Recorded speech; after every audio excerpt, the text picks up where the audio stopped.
Pernah ada diskusi di Jakarta, ini kisah nyata. Apa dalilnya setelah sholat salaman? Mana hadisnya? Itu dijawab hadisnya tentu kita kesulitan. Kalaupun ada hadisnya dhaif semua yang masalah musafahah. Akhirnya mau tidak mau dijawab pakai cangkem melek. Boleh nggak kamu setelah salam nyalain HP yang off? Boleh. Boleh nggak ke kamar mandi? Boleh.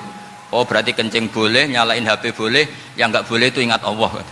Karena mereka mengkritik wiridan, ngeritik salam. Akhirnya mikir deh. Ada nggak hadisnya orang setelah sholat nyalain HP? Nggak ada kan? Tapi mereka nyalain HP nggak hambatan. Tapi untuk salaman masalah kan? Ke kamar mandi boleh. Tapi untuk wiridan nggak boleh. Akhirnya mereka sadar, oh iya. Lama-lama dibisi gini yang kelompok itu. Kamu itu korban aliran supaya kamu nggak ingat Allah, ingatnya HP-nya. Sehingga orang wiridan kamu kritik, orang nyalain HP tidak kamu kritik. Itu kelompok itu adalah kelompok orang-orang yang supaya orang Islam itu lupa Tuhannya. Itu gerakan cangkem melek, tapi jadikan orang sadar. Jadi ini penting. Jadi kalau kamu tidak bisa bela agama dengan jalan yang lurus karena tidak bakat gitu, nggak apa-apa pakai cangkem melek tadi. Karena nggak mungkin gerakan ini dinisbatkan kepada Rasulullah Shallallahu Alaihi Wasallam. Kalau soal sanad, saya punya sekian sanad tentang itu, tapi tidak usah kamu ikuti. Ada orang tanya, ya Pak Kiai kalau setan dibakar di neraka panasan enggak? Ya panasan. Loh kan setan dari api, ngapain harus panasan? Kan materinya sama. Terus Kak Kiai tadi gak kesulitan, dia ngambil pasir, disawero di wajahnya. Wah sakit Kiai, kamu kan dari tanah, kena tanah kok. Jadi itu ada sekian, artinya gini ya, kalau kesulitan jawab pakai baik-baik ya sudah pakai cangkem melek itu aja karena. Tapi tentu kan gerakan ini tidak mungkin dinisbatkan kepada para nabi. Tapi saya pastikan meskipun nggak bisa dinisbatkan kepada para nabi dari segi cangkem elek tadi, tapi secara semangat itu sama. Saya punya sekian contoh. Bener Gus Riza tadi gojok saya ngawur-ngawurnya itu masih punya sanad. Itu pas saya ngawur pun masih punya apa? Sanad. Nabi Ibrahim itu ketika faja'alahum juzatan illa kabirallahum itu si berhala paling besar dikasih kapak. Ketika mereka geger, ini siapa yang berhala kecil? Kata mereka, sami'na fatay yadhkuruhum yuqalu lahu Ibrahim. Ya kira-kira Ibrahim lah gitu. Terus setelah Ibrahim didatangkan, siapa yang melakukan ini semua? Ini jawaban Nabi Ibrahim, bal fa'alahu kabiruhum hadza. Ya tanya yang bawa pedal, saya kan tidak bawa. Terus kata orang-orang, otak kamu itu di mana? Masa berhala disuruh nanya, kan nggak bisa ngomong. Ibrahim kembalikan, ufil lakum walima ta'buduna min dunillah. Lalu tak kamu di mana? Sudah tahu tidak bisa ngomong kok disembah gitu. Itu ada kata ufin. Ufin itu kalau diterjemah kira-kira ya agak-agak jancuk gitu. Kira-kira ya kira-kira seperti itu. Jadi sekarang dalilnya jancuk apa bisa?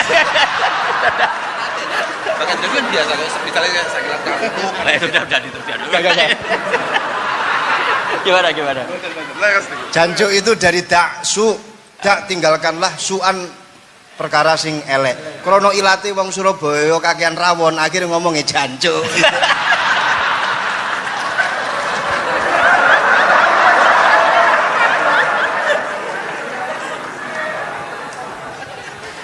Jadi mulai dulu melawan kebatilan itu harus pakai logika yang vulgar. Karena memang nggak mungkin dengan bahasa-bahasa priayi itu nggak mungkin. Dan ini penting saya utarakan. Nah kalau nanti nggak mungkin dinisbatkan kepada Rasul karena Nabi adalah ahsanan nasi khalqa wa khuluqa, kita yang ngambil alih saja. Gus Reza, saya, Gus Kaustan ini cara cangkem elek kan pantas, luas. Selain bakat ya sudah natural. Karena memang itu cara kita menjelaskan kebenaran. Saya ulang lagi, itu cara kita menjelaskan apa? Kebenaran. Mau tidak mau. Saya pernah ditanya sama seseorang, Gus, beberapa nabi itu kan poligami itu bukti hipersek, karena yang tanya itu orang nasionalis yang nggak pati senang Islam. Terus tak balik tanya, perempuan itu makhluk lemah enggak? Ya lemah. Kalau nolong lama satu itu gimana? Ya baik. Kenapa nolong dua jadi tidak baik? Harusnya kalau nolong tiga tidak baik. Tapi saya tidak dukung poligami, enggak. Ini cerita saya. Setidaknya mereka jadi ingat. Saya itu pernah ditanya agak-agak orang ateis. Dia benci Islam tapi neliti Islam. Pertanyaan kedua, Kenapa dalam perang itu seakan-akan Nabi itu perampok, hartanya orang kafir disita kemudian menjadi ghanimah, itu kan kayak ngerampok. Terus saya tanya gini, kalau ada penjahat ke rumah kamu kemudian pakai senjata api, setelah kamu ringkus, itu senjata api kamu kembalikan apa kamu sita? Oh ya saya sita, kalau tak kembalikan dipakai ngerampok lagi. Ya sama seperti itu, kalau kekuatan mereka dikembalikan ya akan dipakai kekuatan mereka lagi. Jadi ya lagi-lagi ini kemenangan orang serius. Karena nanti guyonnya sudah dintekno sama Gus Safa sama Gus Riza. Nah kenapa saya ngajar begitu rileks, begitu santai? Karena pikiran saya sederhana. Fa innal uqula muttarratun ila qabilil haq. Akal sehat pasti dipaksa menerima apa? Kebenaran. Sehingga kebenaran itu tidak usah kamu ngomongkan secara serius, secara tidak perlu. Kebenaran itu mudah diterima. Saya itu pernah ngaji berkali-kali di Jogja di mana-mana sampai ada buku seorang dokter nulis tesisnya itu bangga lagi menjadi muslim setelah ngaji saya itu. Karena saya menerangkan itu ringan. Orang Islam itu harus mencintai Allah. Ciri utama cinta itu tidak tegang, rileks. Saya bilang begini, kalau kamu pernah 1 tahun digratisi orang rumah, makanan, kamu kira-kira itu mudah nggak mencintai orang yang berjasa sama kamu minjemin rumah dan kasih makan gratis? Mudah kan? Apalagi kita ini mudah mencintai orang yang minjemin mobil 1 tahun, ngasih rumah 1 tahun, apalagi selamanya. Kenapa kita tidak mudah mencintai Allah yang memberi kita bumi, air, oksigen, semuanya kita dikasih Allah? Akhirnya mereka mikir, wong mencintai seseorang yang ngasih dalam durasi 1 tahun saja mudah, apalagi mencintai Allah yang ngasih kita tanpa batas. Itu disebut walladzina amanu asaddu hubbal lillah. Orang mukmin itu mudah sekali mencintai Allah. Caranya dilatih tadi. Kita mudah mencintai orang yang berjasa sama kita. Kenapa tidak mudah mencintai Allah yang tentu jasanya lebih besar. Nah, karena akhir-akhir ini banyak orang yang terlalu nazir, terlalu kata Nabi kan basyiru walatu nafiru yasiru walatu asiru. Sehingga saya bikin gerakan. Pokoknya semua orang mukmin pasti masuk surga. Nanti soal ada kesalahan-kesalahan kecil yang menjadikan orang su'ul khotimah itu sifatnya kehati-hatian. Jangan menjadi hukum. Hati-hati itu tidak menjadi hukum. Kalau kamu nyupir hati-hati itu bukan berarti pasti kecelakaan, enggak. Hati-hati itu ya hati-hati saja, tidak menjadi hukum. Ini penting saya utarakan karena kubu sebelah kampanyenya sudah tadi, setiap mati mesti tenang bersama Bapak di surga. Sementara kita mau kampanye, kamu sholat tidak mesti diterima, haji tidak mesti diterima, jadi kiai tidak mesti masuk surga. Coba kalau kita kampanye gitu terus, yang mau jadi muslim itu siapa? Jadi ini sudah tak perhitungkan matang-matang, saya milih macam seperti itu.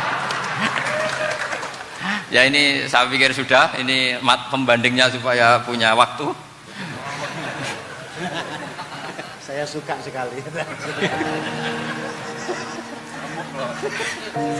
Nah ini yang sesi terakhir ya, sesi terakhir. Saya akan cerita fikih karena Nyun sewu Gus, ada iklan sebentar dari ibu-ibu. Pentolan mic kurang dekat ke mulutnya Gus Baha. Sehingga suaranya tidak terdengar sampai ke belakang. Oh, gitu, pentolannya ya? Didekatkan Gus. Oh, gitu. Ini kalau ngomong konotasinya itu mesti nyerempet. Sudah sudah ahlinya di situ. Ya malah ada di situ.